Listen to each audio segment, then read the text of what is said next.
Il est 19 heures et j'ai le plaisir d'accueillir sur ce plateau, comme chaque vendredi soir sur CNews, un certain Philippe de Villiers. Bonsoir Philippe de Villiers. Bonsoir Elliot, bonsoir Geoffroy. Geoffroy Lejeune est avec nous et vous l'avez compris, l'information principale de ce vendredi, c'est cette Assemblée nationale qui a largement, c'est important de le dire, rejeté la fameuse taxe Zuckman sur les hauts patrimoines proposée par la gauche, un rejet anticipé par le Parti socialiste qui continue de demander des mesures alternatives. La taxe Zuckman a été rejetée par 228 députés contre 172 et sa version dite allégée, la taxe Zuckman Light en bon français, là aussi 228 députés contre, 171 députés pour. Sébastien Lecornu a pris la parole ce vendredi en fin d'après-midi. Il parle d'un profond désaccord avec la gauche sur la taxe Zuckman et explique qu'il n'y a pas d'impôt miracle. Écoutez, monsieur Zuckman, non, il n'est pas encore Premier ministre. Monsieur Lecornu. Vous ne pouvez pas faire entendre à nos concitoyens depuis des semaines et des mois qu'il existe un impôt miracle pour établir la justice fiscale et au moment où on en parle, faire preuve de moquerie et de cynisme. Ce n'est pas possible. Ce n'est pas possible. On ne peut pas mentir à nos concitoyens. En tout cas, on ne peut pas se mentir entre nous, ici, dans cet hémicycle, en disant qu'un impôt miracle ramène 15 milliards d'euros, alors que l'assiette finale équivaut à 4 ou 5 milliards d'euros. On ne peut pas, ces jours derniers, voter un autre impôt Zuckman, celui-ci sur les multinationales étrangères. Geoffroy Lejeune. Alors Philippe, on vient de vivre une véritable Zuckmania, je ne sais pas comment on dit, il a été bien poussé par les médias. Que pensez-vous de cette taxe, de cette idée et de son rejet ? Alors d'abord, je vais parler de Zuckman, j'en ai jamais parlé. Jamais ? C'est vrai. Jamais. Ouais. C'est un ami ? Non, mais c'est un ami du service public. Ah, ça, C'est beaucoup plus fort pour lui. il a peut-être une place dans le parking. En fait, vous vous souvenez pas de Chirac qui disait que quand je mets la télé, je mets la 2, j'ai 2 Hamel, je mets la 1, j'ai 2 Hamel. Vous vous souvenez, il y avait les 2 frères. Et là, en fait, quand je mets France Info, j'ai Zuckman. Quand je mets France 2, j'ai Zuckman. Quand je mets France Inter, j'ai Zuckman. J'ouvre le Parisien, j'ai Zuckman. J'ouvre la Tribune, j'ai Zuckman. Et voilà. Et il n'y a qu'ici que Zuckman reste un fantôme. Et vous savez ce que ça me rappelle ? Ça me rappelle, en fait, l'Union soviétique. C'est le même procédé. En Union soviétique, ils avaient érigé une figure archétypale qui s'appelait Stakhanov. Et donc, tous les travailleurs des kolkhozes et des sovkhozes étaient appelés à imiter Stakhanov, qui incarnait l'idée du travail. Et Stakhanov avait une mission, c'était de poursuivre de sa vindicte, grâce à son travail et à son énergie, les koulaks, c'est-à-dire les riches. Et donc, en fait, imiter Stakhanov, disait-on à tous les soviétiques, imiter Stakhanov parce que il travaille 2 fois plus que tout le monde et en plus de ça, il poursuit les riches. Voilà. On a Zuckman, le nouveau Stakhanov de la gauche française. Et alors, en fait, Zuckman, c'est un principe très simple d'anti-économie. Une fois qu'il n'y aura plus de riches, il n'y aura plus de pauvres. C'est exactement l'inverse. Le jour où il n'y a plus de riches, il y a que des pauvres. Bon. Et tout simplement parce que une économie, c'est une atmosphère. C'est une atmosphère tournée vers la valeur ajoutée, vers la liberté de créer, vers la liberté d'entreprendre, vers la liberté des créateurs. Si les créateurs ont le sentiment qui sont poursuivis par l'État, qui sont traqués par le fisc, alors ils retiennent leurs investissements. Et aujourd'hui, ils font mieux que ça. Ils vont au Portugal, ils vont en Italie, ils vont au Maroc, ou naturellement aux États-Unis. Et il y a quelque chose que Noël Lenoir, qui est une femme remarquable, a dit tout à l'heure sur ce plateau. Elle a dit on feint d'ignorer l'accord qui a eu lieu cet été entre Trump et von der Leyen. Et au terme de cet accord, les Européens se sont engagés à investir 750 milliards d'euros aux États-Unis. C'est-à-dire que les Européens, les entreprises européennes sont obligées d'aller investir aux États-Unis. Et pendant que les entreprises, alors Stellantis a annoncé, Vuitton a annoncé, etc. Donc pendant que les grandes entreprises françaises investissent aux États-Unis, on les poursuit de notre vindicte en disant on va faire payer les riches. Voilà, on est en train d'appauvrir le pays et de l'assécher. Cette ponction de richesse, c'est une ponction lombaire qui est mortelle. Philippe de Villiers, l'Assemblée nationale, vous connaissez le grand réacteur, vous le connaissez parfaitement. À la place, et on l'a entendu, de Sébastien Lecornu, qui ne se dit pas favorable donc à la taxe Zucman, mais qui, en coulisses, échange régulièrement, encore ce vendredi midi, avec le Parti socialiste. Vous feriez quoi à sa place, Philippe de Villiers, pour proposer un fameux budget, en conscience, bien sûr, en responsabilité? Alors moi, si j'allais déjeuner avec le Parti socialiste, j'apporterais ma cuillère. Pourquoi? Une longue cuillère. C'est le proverbe, il faut dîner avec le diable avec une longue cuillère. Et tout le monde se fait rouler dans la farine, là. C'est les nouveaux meuniers, les nouveaux fariniers. On ne sait pas qui ment à qui. Et à la fin, tout le monde ment. Tout le monde se ment. Donc là, entre Lecornu et Olivier Faure, c'est le plus menteur qui va gagner. Mais on ne sait pas encore qui est le plus menteur, en fait. Parce que quand il est en aparté, moi je connais des ministres qui me parlent, et des anciens ministres encore plus. Et vous savez ce qu'ils me disent? Ils me disent Lecornu, il est comme ça. Et quand il est comme ça veut dire qu'il te dit un truc qui est contraire à ce qu'il dit. Il dit le cheval blanc d'Henri IV est blanc, le cheval blanc d'Henri IV est rose, c'est ça. Bon. Et donc en fait, c'est une déchéance à laquelle on assiste. Donc de grâce, prenons de la hauteur. Et moi je vais vous dire, il faut prendre la tronçonneuse. Voilà ma politique. La tronçonneuse. Il faut aller chercher Milay. Il lui dit comment t'as fait? On va faire pareil. C'est très simple. Il y a les recettes, il y a les dépenses. Moi, mon principe, c'est celui du bon sens de tous les patrons de PME. Et il y a un patron de PME qui me disait ce matin, en fait, il n'y a qu'une seule politique pour la France, pour redresser la France, c'est moins d'impôts, moins de dépenses. C'est simple. Hein. Moins d'impôts, moins de dépenses. Voilà. Et on a aujourd'hui le record du monde des prélèvements. Moi, je m'en souviens, quand j'étais jeune, c'était 30%. Vous vous rendez compte, en 1900, les prélèvements en France, c'était de 10%. Et après, on a fait l'impôt sur le revenu en 1914 et ça s'est emballé. Mais l'État n'est pas fait pour étouffer la société, pour l'absorber par phagocytose. L'État doit servir la société.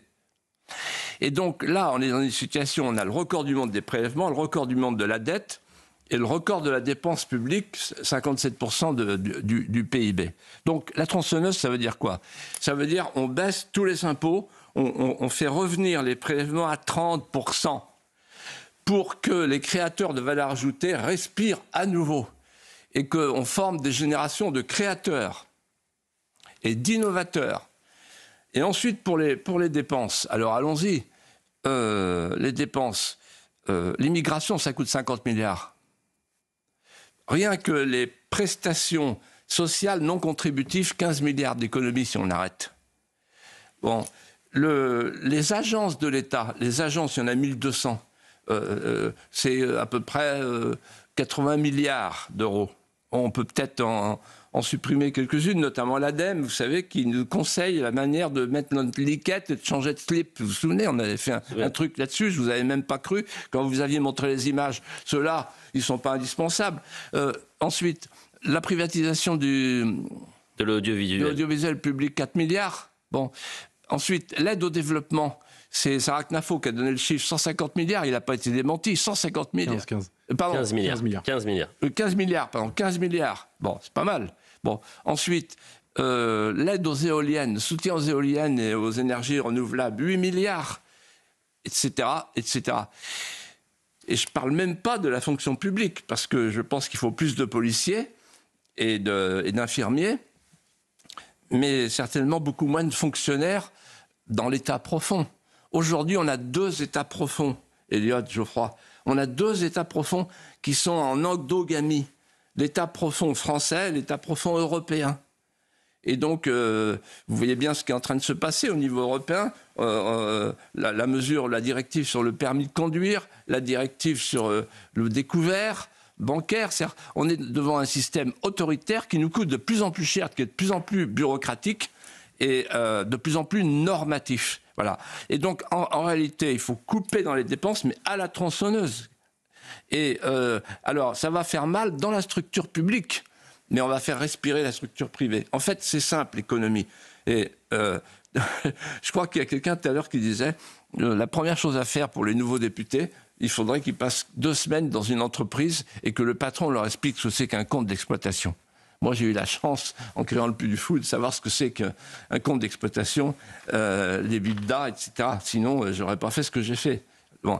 Mais une fois qu'on sait ce que c'est qu'un compte d'exploitation, on fait attention à l'argent public. Et ce que je vais vous dire, c'est très simple. L'économie, c'est vous avez la sphère publique qui est indispensable pour protéger la sphère privée. Mais la sphère publique ne doit pas remplacer la sphère privée. Sinon, on est dans un régime totalitaire. La sphère publique est au service de la sphère privée. Il faut donc que la sphère publique s'en tienne aux régaliens pour que la sphère privée puisse continuer à faire vivre et respirer la société, les forces vives de la société. Et moi, si j'étais à la tête de l'État, je dirais priorité aux créateurs. Vous avez dit quelque chose d'important, vous avez dit si la sphère publique empiète sur la sphère privée, on bascule dans un État autoritaire. Et je vous ai écouté attentivement cette semaine chez nos confrères de Sud Radio pour votre livre Populicide, et vous avez dit Bruxelles, vous avez eu cette formule, Bruxelles est devenu un système totalitaire. Est-ce que vous voulez préciser, et après on reviendra dans quelques instants sur le consentement à l'impôt, mais pourquoi parler de système totalitaire ? Pour Bruxelles, vous voulez dire ? Oui. C'est simple. Un système totalitaire, c'est un système dans lequel la puissance publique n'a plus pour objectif le bien commun, mais le contrôle. Réfléchissez bien à ce que je vous dis. Or, Macron et sa bande, qu'est-ce qu'ils cherchent ? L'histoire des réseaux sociaux, là. Le contrôle. Contrôler les mentalités, contrôler les esprits, contrôler les âmes. Et qu'est-ce que fait l'Europe aujourd'hui, l'Union européenne ? L'Union européenne, c'est devenu le super État profond. C'est-à-dire que c'est l'État profond de la France, puissance 1000. Et comme ils ne sont pas contrôlés, les fameux commissaires, ils font ce qu'ils veulent, et donc ils font des directives.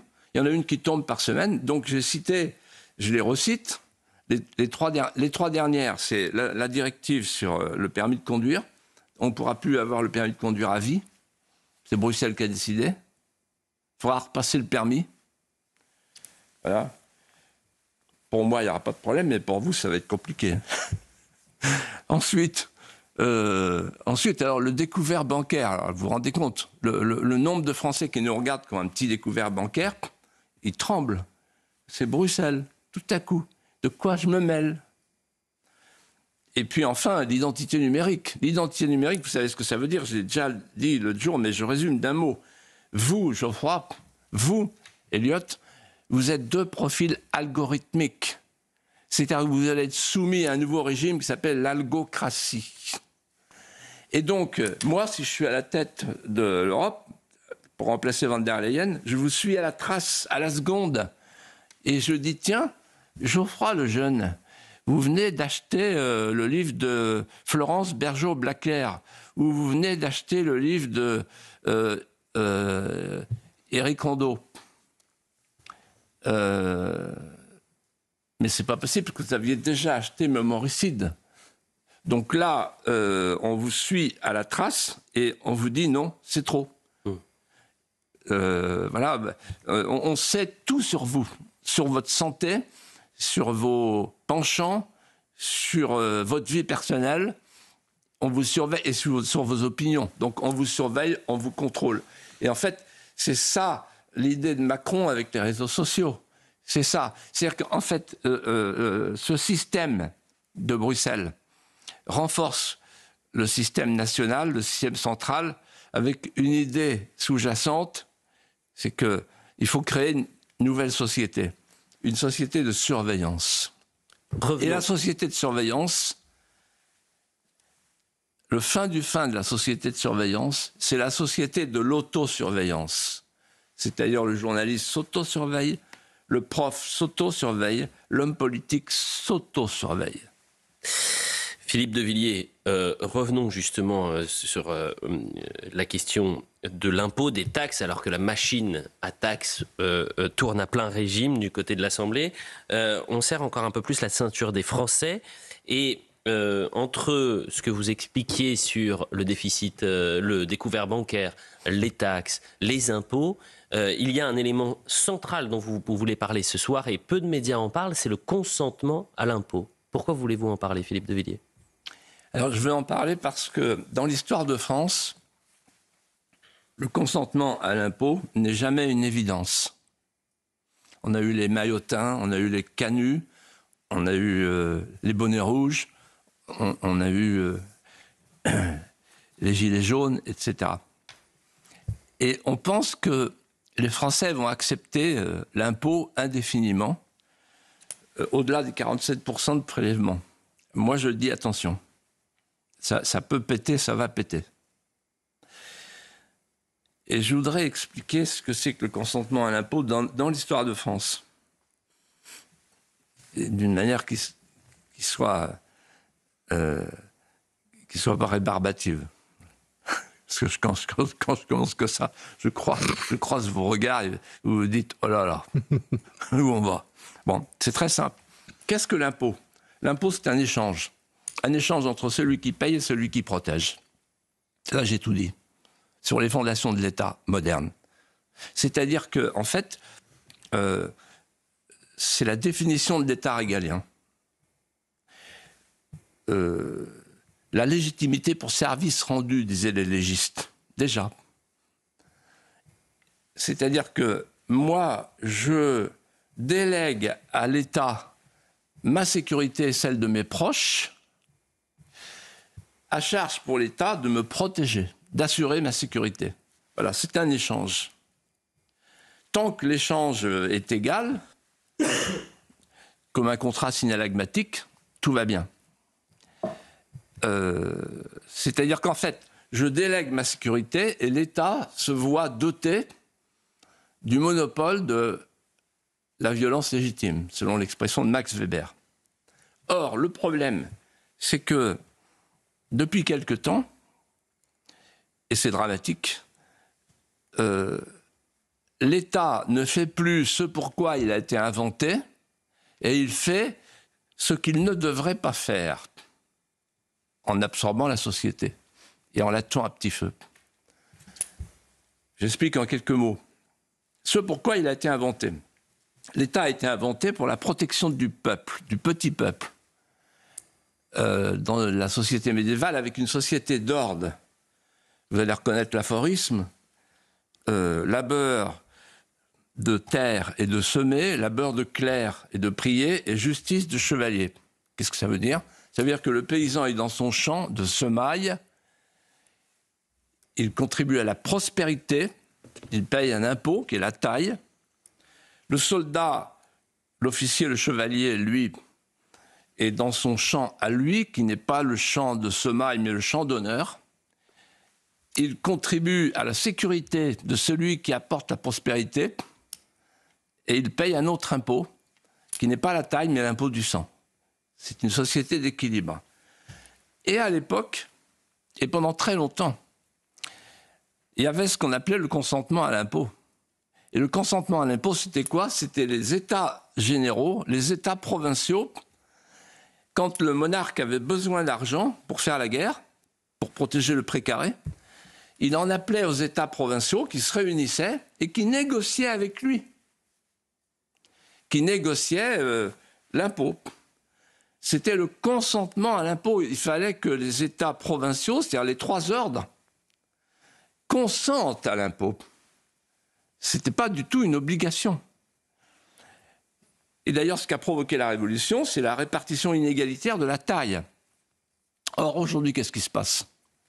Aujourd'hui, l'État ne remplit plus sa mission régalienne. Il n'assure plus la sécurité. Et c'est patent pour tous les Français. Ils ont sous les yeux l'échec de la puissance publique devenue l'impuissance publique. C'est-à-dire que l'État n'assure plus la sécurité extérieure, il n'y a plus de frontières, et l'État n'assure plus la sécurité intérieure. Il y a 1500 quartiers souverains aujourd'hui en France, selon Pierre Brochant, dans le Figaro Magazine. 1500 quartiers souverains. Et alors, pire que ça, il y a un narratif officiel inventé par Macron, vous vous souvenez, on avait parlé après Crépol, c'est la société de vigilance. C'est-à-dire qu'en fait, le président de la République a expliqué « non possumus », on ne peut plus rien pour vous, donc c'est à vous de vous protéger. Donc vous n'avez qu'à vous retourner quand vous êtes dans la rue. SIC, la société de vigilance, c'est le citoyen français qui fait attention à sa propre sécurité. Donc c'est la faillite. Et précisément, puisque je parle de faillite, allons-y. J'ai dit l'État ne fait pas ce pourquoi il a été inventé, je viens de vous le dire, et en fait, il fait ce qu'il ne devrait pas faire. Il ponctionne et il tue l'idée du bien commun. Il ponctionne, je l'ai dit tout à l'heure, je ne vais pas le répéter, il ponctionne la richesse, et donc il fait fuir la richesse, il fait fuir les créateurs, mais ça va plus loin. En fait, il y a une double faillite. Il y a la faillite de l'État-providence et la faillite de l'État profond. La faillite de l'État-providence, qu'est-ce que ça veut dire? Ça veut dire que vous ne pouvez pas, écoutez-moi bien, vous ne pouvez pas avoir durablement un État-providence frontières ouvertes. Ça n'existe pas. Pourquoi? Parce que quand vous avez un État-providence qui est une pompe aspirante et refoulante, redistributrice, c'est-à-dire on redistribue l'argent, à partir du moment où vous avez une population extérieure qui vient se greffer sur la population autochtone, elle prend l'argent, on finance la misère du monde et l'État-providence est en faillite. Nous y sommes. Et deuxièmement, l'État profond, lui, il a changé d'objectif. Effectivement, l'État profond, il n'a qu'une idée en tête, c'est d'exister par lui-même comme n'importe quelle bureaucratie qui ne veille qu'à sa propre pérennité. Alors qu'est-ce qu'il faudrait faire aujourd'hui pour libérer les forces créatrices? Je l'ai dit, moins d'impôts, moins de dépenses. Ça, c'est la liberté de créer. Mais si on veut retrouver la richesse et l'espérance créative, il faut en finir avec le Mercosur pour sauver nos paysans, en finir avec le marché européen de l'électricité pour sauver nos artisans, en finir avec le pacte vert pour sauver nos industriels, notamment de l'automobile, en finir avec le pacte asile-immigration pour sauver les Français. Voilà ce qu'on pouvait dire sur le budget, sur la taxe Zuckman, sur le consentement à l'impôt. On reste à l'Assemblée nationale, Philippe de Villiers. On va parler d'un coup de tonnerre politique majeur. Pour la première fois de son histoire, le Rassemblement national a réussi à faire voter un de ses textes à l'Assemblée. Il concerne la dénonciation des accords franco-algériens de 1968, adoption à une voix près. Autant ça a été un large vote contre la taxe Zuckman, autant là, ça s'est joué à une voix près. On va revivre cette séquence. Votant 374, exprimé 369, majorité 185, pour 185, contre 184. L'Assemblée nationale a adopté.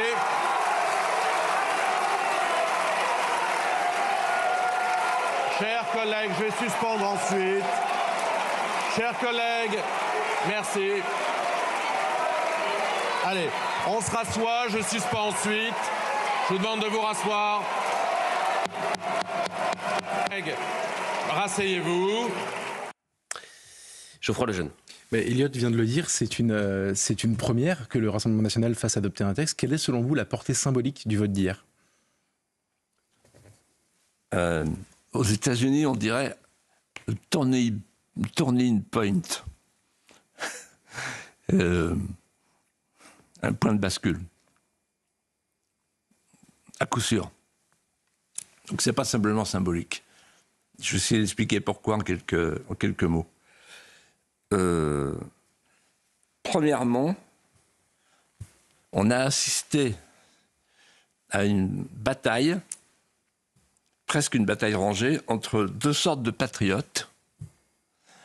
Les patriotes français et les patriotes algériens. Et les patriotes algériens, c'était la gauche. On a entendu des choses stupéfiantes.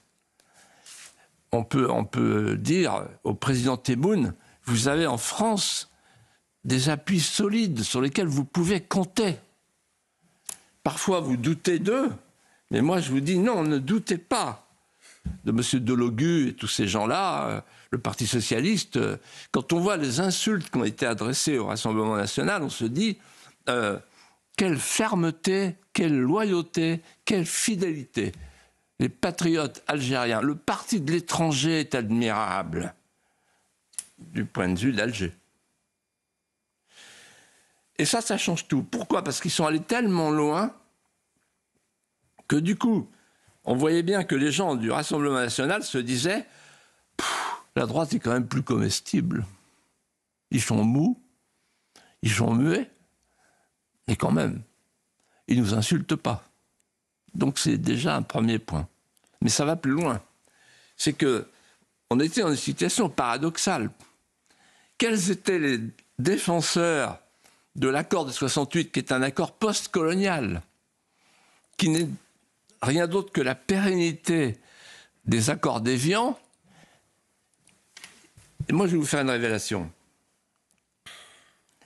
J'ai très bien connu deux personnages importants de la vie politique, Michel Debré, qui était un ami personnel, et François Sirac, qui était le patron du patronat, à l'époque le CNPF. Et les deux m'ont dit la même chose. Ils m'ont dit l'accord de 68, c'est le patronat qui l'a réclamé auprès de Georges Pompidou pour pouvoir avoir des travailleurs à pas cher, pour remplacer les travailleurs français qui étaient trop chers, à cause des syndicats.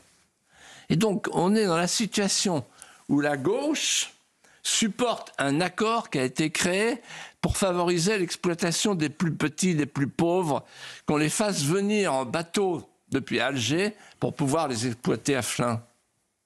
Pas mal ça quand même, non? La gauche généreuse, la gauche qui aime tellement les pauvres qu'elle s'efforce d'en faire davantage de peur d'en manquer.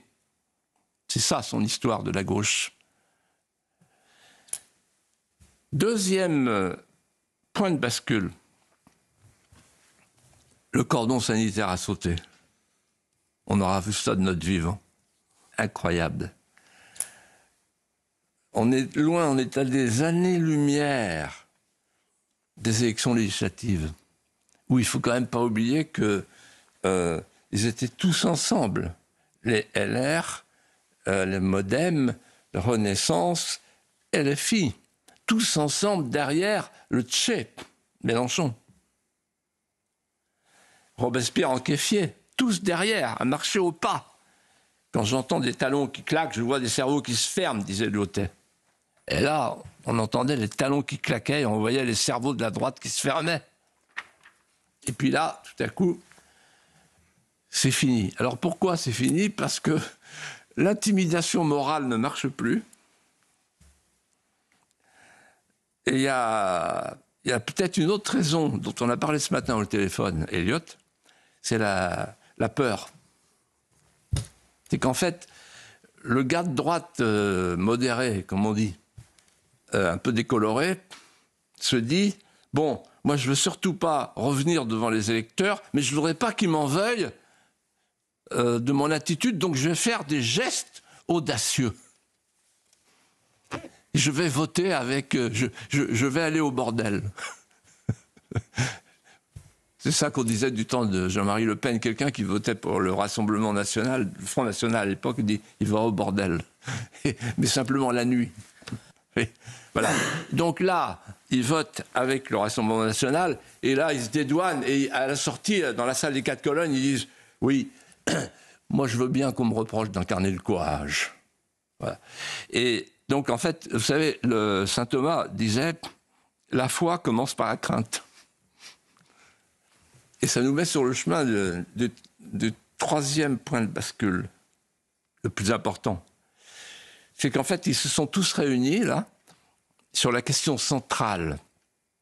Et la question centrale, c'est la question de l'immigration invasive. Et donc, la droite et le Rassemblement national ont voté ensemble sur la question de l'immigration en protestant de leur conviction intime que le pays était en danger.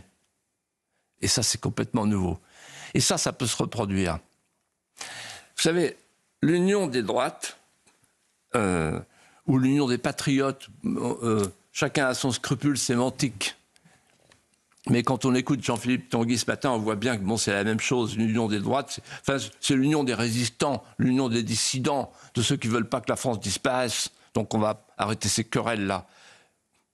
Et je vais vous dire, Geoffroy, la pétition, Elliot, la pétition, c'est la préfiguration de l'union des droites.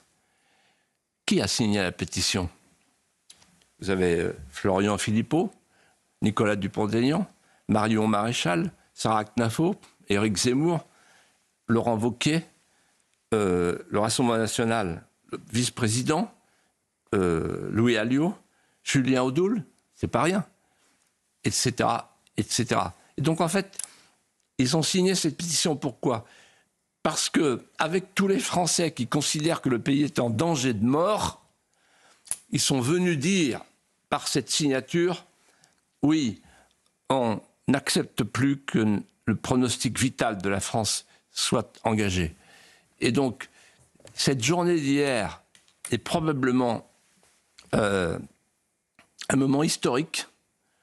L'union des droites est engagée. Les derniers scrupules sont désormais, comme on dit au Paris Saint-Germain, au vestiaire. Philippe de Villiers, on poursuit la discussion. Et cette fois, on va parler des relations diplomatiques entre la France et l'Algérie. Il s'avère que depuis plus de 11 mois, désormais, votre ami, Boualem Sansal, est détenu arbitrairement par le régime algérien. On a appris, malheureusement, cette semaine, que son état de santé se dégradait. Et vous voulez parler plus généralement du rapport qu'a la diplomatie française aujourd'hui avec le régime de Tebboune. Et vous souhaitez, vous m'avez dit cette semaine, je souhaite m'adresser directement au président de la République. Vous souhaitez lui dire quoi, Philippe de Villiers? Je souhaite lui dire ceci. Monsieur le Président, vous déshonorez sur l'affaire algérienne depuis le début. C'est-à-dire qu'en réalité, vous avez échoué, jusqu'à présent, à faire libérer Boualem Sansal, notre ami,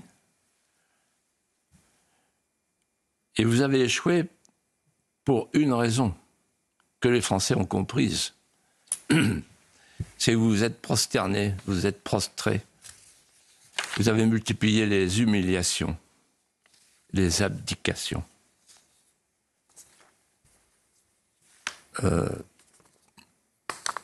Je me souviens, le 5 mars, on avait fait une émission juste après. 5 mars dernier. Tout va vite. C'était hier.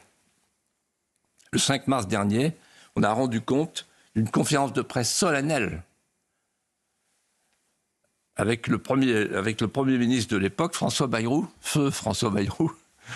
La riposte graduée. Hein? La riposte graduée. Non, c'était pire que ça. C'était les missiles stratégiques, cran au-dessus. C'est-à-dire qu'il a dit ceci, flanqué de son ministre de l'Intérieur, qui avait un maillet pour taper.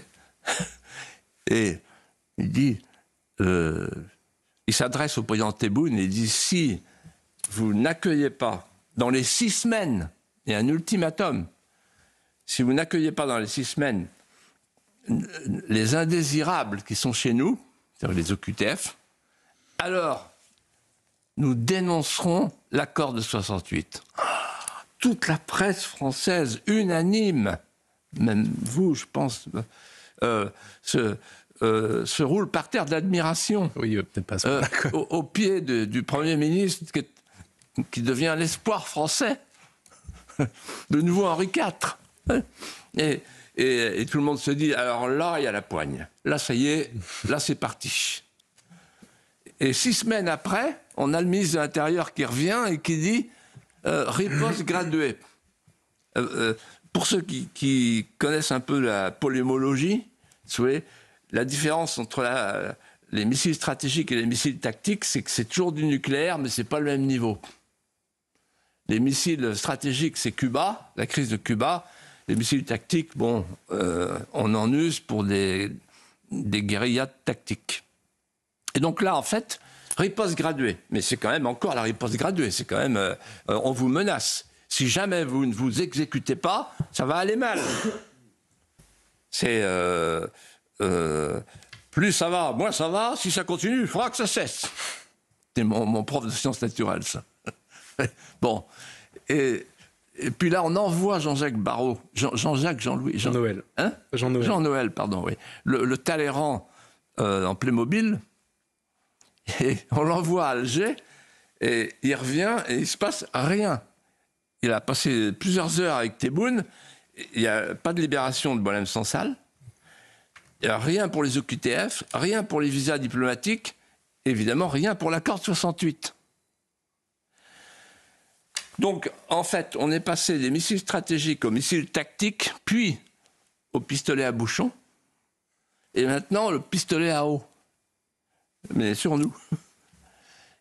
Et moi, ce que je dis au président, c'est il faut libérer Boualem Sansal, et pour ça, il faut établir un rapport de force et sortir du déséquilibre de la relation entre la France et l'Algérie. Le déséquilibre, il est d'abord démographique. 250 000 visas, c'est-à-dire plus 19% par rapport au temps où il y avait Xavier Driancourt, l'ambassadeur, qui était ferme, un homme remarquable. 250 000 visas par an. 30 000 OQTF algériens sur le territoire français et 40% des occupants des CRA, des centres de rétention administrative, ce sont des Algériens. Donc vous imaginez le danger pour nous.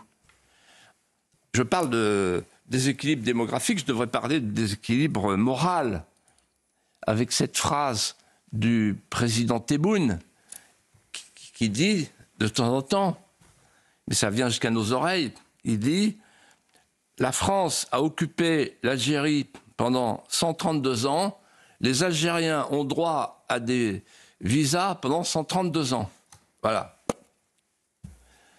Et quelle est la réponse d'Emmanuel Macron? Le 19 septembre 2024, il envoie son ministre de l'Intérieur, à l'époque Darmanin, pour déposer une gerbe sur la tombe de Larbi Ben Midi, qui est un terroriste du FLN. Donc on se fait cracher dessus et on dit merci et on s'incline. Et on fait la génification oblique du dévot pressé. Ah, monsieur Tebboune, merci. Et puis surtout, il y a le déséquilibre politique, puisque je parle de déséquilibre. Vous vous rendez compte qu'il y a, avec Macron, 20 consulats algériens en France et 3 consulats français en Algérie. Il y a la mosquée de Paris, avec les réseaux halal, le fameux recteur qui passe son temps à régler ses comptes avec ceux qui ne lui plaisent pas en France. De quoi je me mêle? C'est un invité, il travaille pour l'Algérie, donc il devrait se calmer. Et ensuite, on a les influenceurs, les fameux influenceurs. Vous savez comment ils s'appellent, les influenceurs algériens? Les influenceurs, les soldats de l'extérieur, j'ai regardé, soldats de l'extérieur, les soldats dormants. C'est un programme. Bon. Et en réalité, pourquoi la France s'écrase? Vous savez pourquoi la France s'écrase? Ben moi, je vais vous dire pourquoi. C'est un ami de l'État profond européen qui m'a raconté. Parce que, en fait, l'Algérie est notre premier fournisseur de gaz européen. Donc, Van der Leyen a dit à Macron, tu t'écrases, bonhomme. Voilà. Et en réalité, c'est l'éditeur, le dernier éditeur de Boualem Sansal, qui a très bien dit les choses. Solzhenitsyn a mis en garde les soviétiques contre leur aveuglement par rapport au communisme. Boualem Sansal aura mis en garde les Occidentaux contre leur aveuglement par rapport à l'islamisme. Et là, si vous me permettez, je terminerai par un mot de Boualem Sansal. Un jour, il m'a dit deux choses, deux mots. Le premier, mon pauvre Philippe, tu parles de choc de civilisation. Il n'y aura jamais de choc de civilisation parce que vous allez vous coucher. Et le deuxième mot est plus terrible encore. Il dit, tu sais Philippe, le drame, c'est pas d'être à genoux. Le drame, c'est quand on a oublié qu'on est à genoux. Autre sujet à présent, Philippe de Villiers. Cette semaine, nous avons commémoré les 20 ans des émeutes en France. C'était en 2005. Les banlieues s'embrasaient en 2005, après la mort de Ziad Ebouna. Et ce, pendant 3 semaines. Ça a été évidemment un traumatisme en France, ces émeutes. Je vais vous proposer une archive. Nous sommes le 3 novembre 2005. Et on va vous entendre. Vous avez réagi à de nombreuses reprises à l'époque.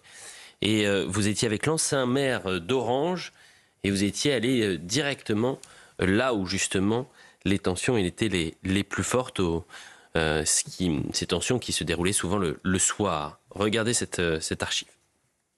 Responsabilité et opposition à gauche contre la méthode et le bilan de Nicolas Sarkozy.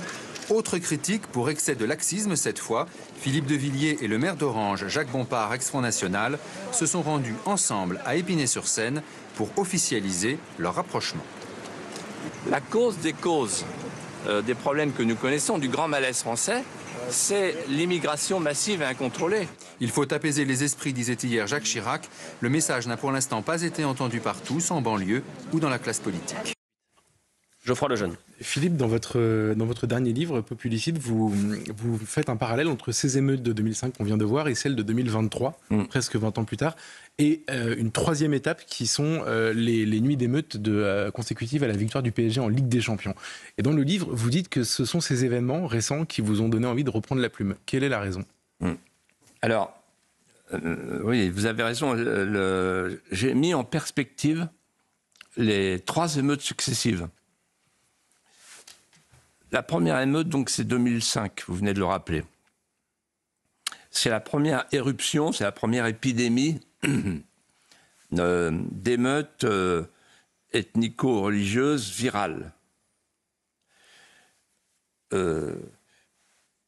Notons bien que cette éruption, la nappe d'huile bouillante est circonscrite à la Seine-Saint-Denis. Il y a 200 communes, mais la Seine-Saint-Denis. C'est le premier point. Deuxième point, la police est considérée comme l'ennemi des émeutiers parce qu'il y a eu une sorte de gaz lacrymogène près d'une mosquée, et donc c'est bien une révolte à caractère ethnico-religieux. Et la police est considérée comme une force d'occupation. Déjà, 2005. Troisièmement et surtout, c'est ça qui m'avait le plus frappé à l'époque, la classe politique est dans le déni. C'est-à-dire qu'en fait, elle feint d'ignorer le rapport Bensoussan sur les quartiers perdus de la République, les territoires perdus de la République, et elle feint d'ignorer le rapport qui date de 2002 et le rapport qui date de 2003 de M. Aubin, l'inspecteur général de l'éducation, sur les signes religieux à l'école. Et donc elle dit, il faut continuer la politique de la ville. Pourquoi ? Parce que c'est un problème de ségrégation sociale. Donc en fait, elle choisit, plutôt que le migratoire, le social. Et donc en fait, elle dit, en gros, il n'y a pas assez d'immigration, il n'y a pas assez de logements sociaux, continuons, renforçons, dépensons encore plus avec la politique de la ville.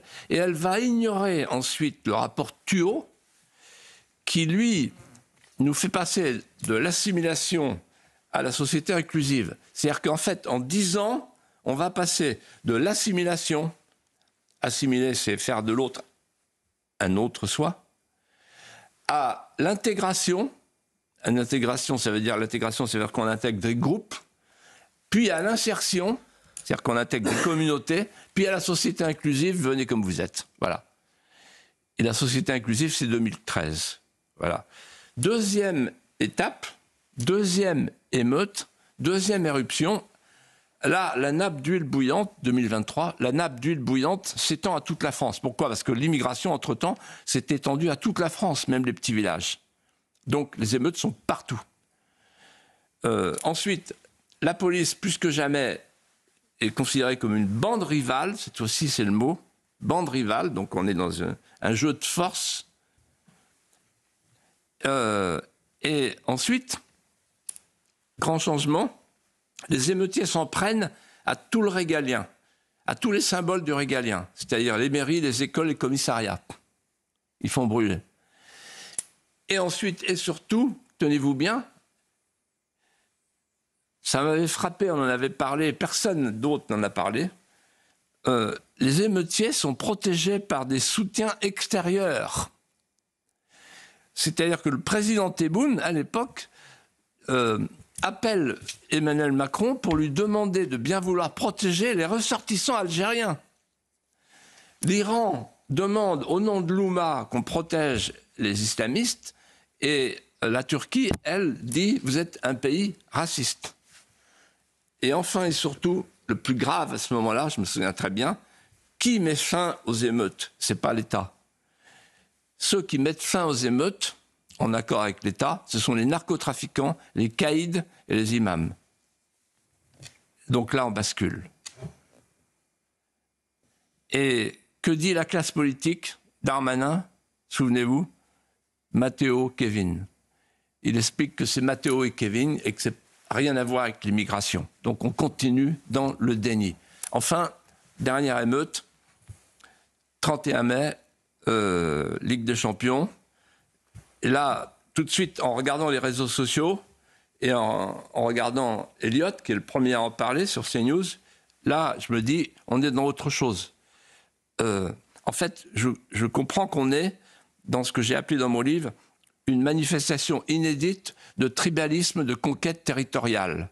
C'est-à-dire que c'est plus des émeutes, c'est une meute.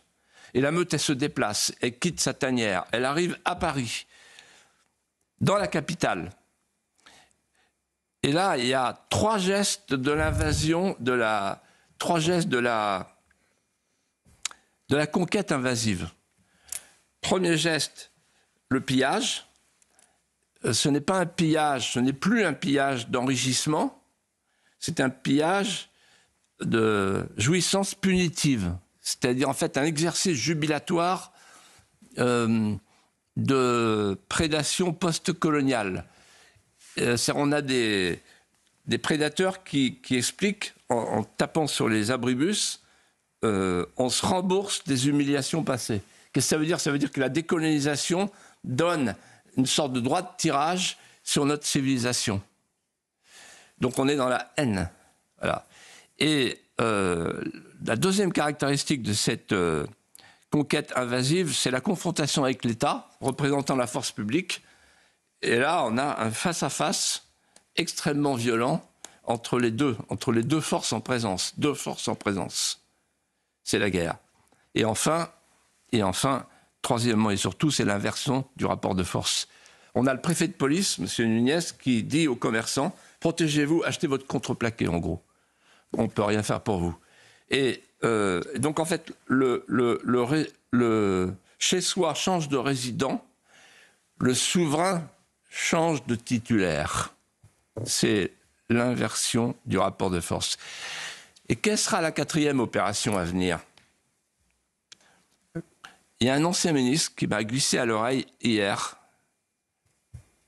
Je ne vous dirai pas qui, mais il se reconnaîtra, mais il ne m'en voudra pas, je ne le citerai pas. Mais je le cite sans citer son nom. Il m'a dit, la prochaine fois, c'est l'édit de Nantes. Très juste. Parce qu'en fait, pour faire la paix, Pierre Beauchamp dit, il y a 1500 quartiers souverains. Bon, comment on fait ? Bon, ils veulent la charia. Ils veulent appliquer la charia. Et qu'est-ce qu'on va faire? On va faire l'édit de Nantes comme en 1598 avec les protestants. Sauf qu'avec les protestants, les catholiques, c'était la même religion. C'était pas très grave. On pouvait s'entendre malgré tout comme citoyens. Mais là, c'est pour faire des petits califats, c'est pour faire des petits Kosovo. Et donc, on accordera, vous verrez, la classe politique accordera dans les 10 ans qui viennent une liberté de sécession à la française. Ça sera ce que Gérard Collomb a appelé la partition. On aura la partition chez nous. Et ensuite, les petits califats n'auront qu'à faire un trait d'union progressif pour se réunir les uns avec les autres. Je mets en garde, c'est mon devoir, et c'est la raison pour laquelle je fais cette émission avec vous, pour mettre en garde en disant, regardez la 4e opération qui est devant nous. Les politiciens qui n'ont aucune conscience de ce qu'est l'islamisme sont prêts à tout concéder, c'est-à-dire à concéder ce qu'on appelait en 1598 des places de sûreté à ceux qui veulent détruire la France et la coloniser. Philippe de Villiers, c'est un week-end ô combien important. C'est le week-end de la Toussaint. Et vous souhaitiez prendre le temps afin de nous raconter une histoire, votre histoire, la Toussaint de vos tendresses disparues. Philippe de Villiers, c'est à vous pour votre apologue.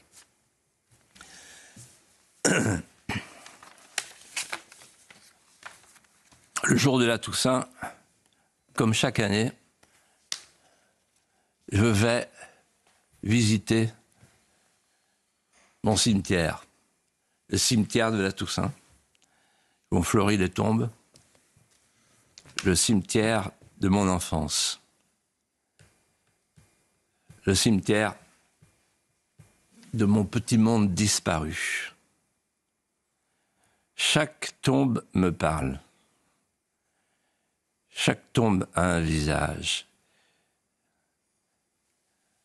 J'entends les intonations, les voix, les humeurs, les souvenirs.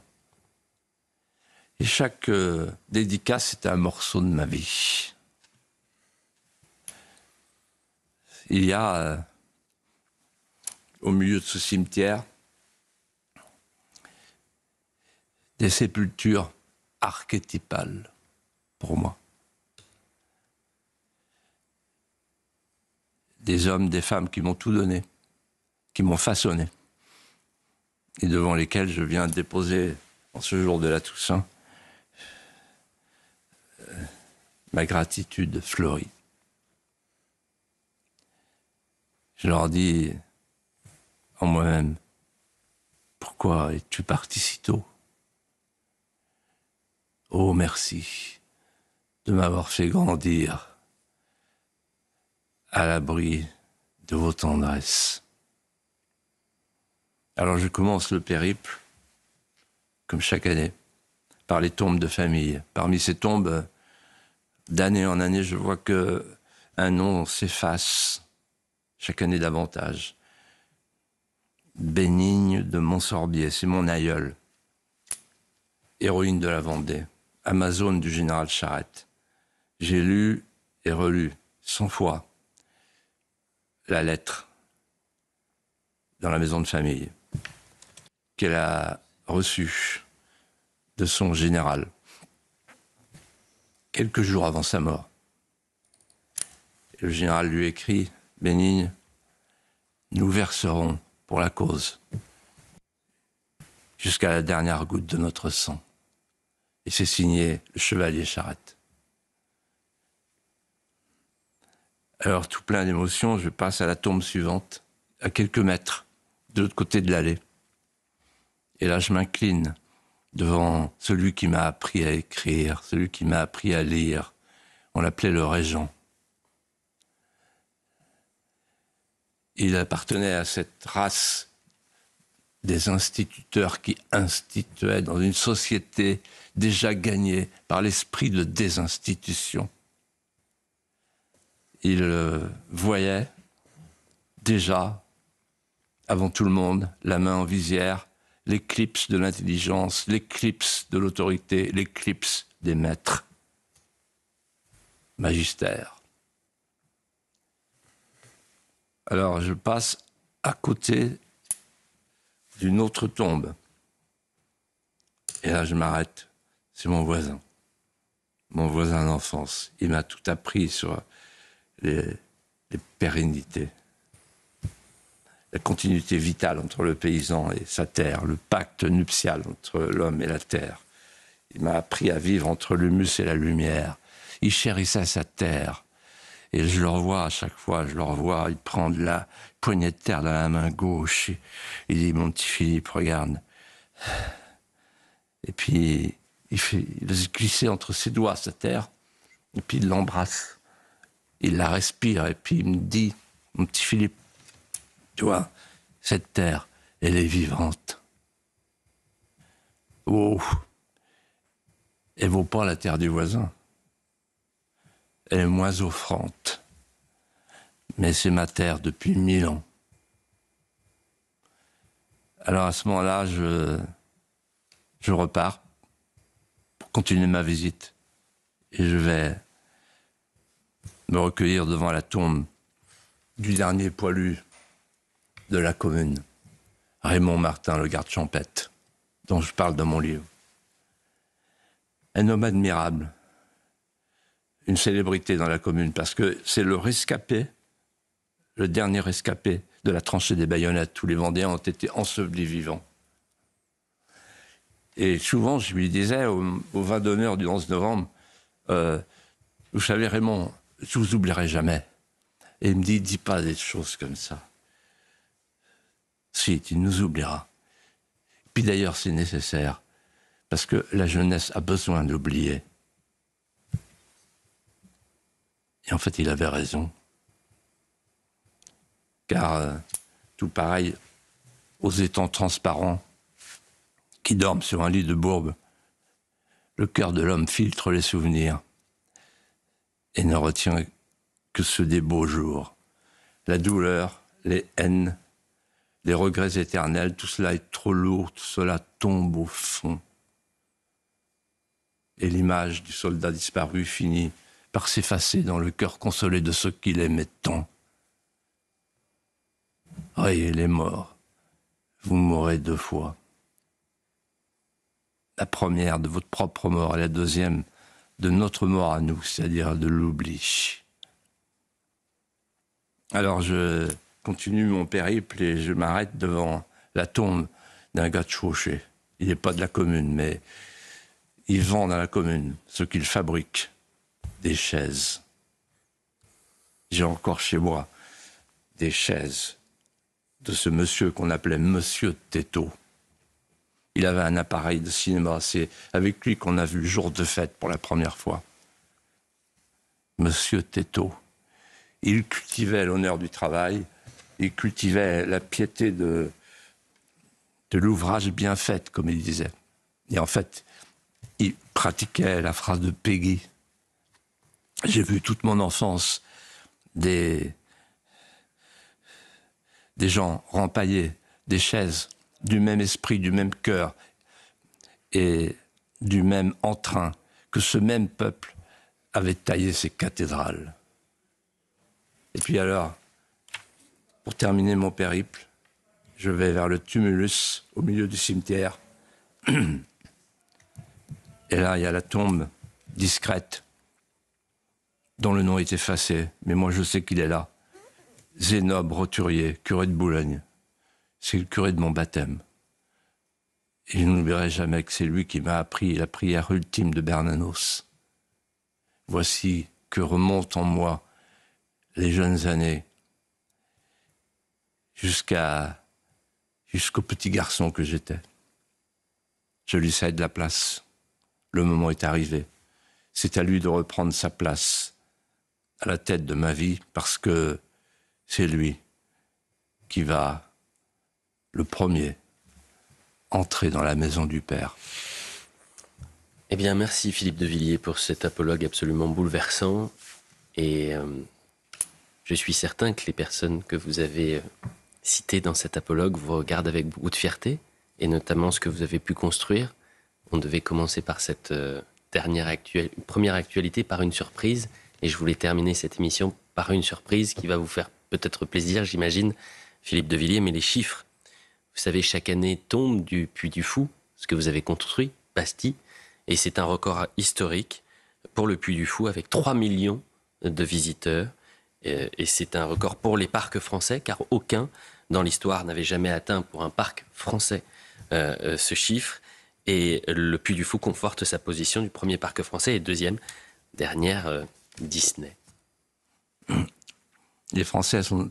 Enfin, d'abord, je félicite Nicolas, président du Puy du Fou, et toutes les équipes. Je ne savais pas qu'on atteindrait ce chiffre, c'est mirobolant. En fait, les Français sont de plus en plus nombreux à venir chercher là les patries manquantes. Voilà. Et est-ce que je peux dire quelque chose pour la semaine prochaine? Vous pouvez, bien sûr. Parce qu'il y a un événement Lequel? qui vous échappe. Lequel? À tous les deux.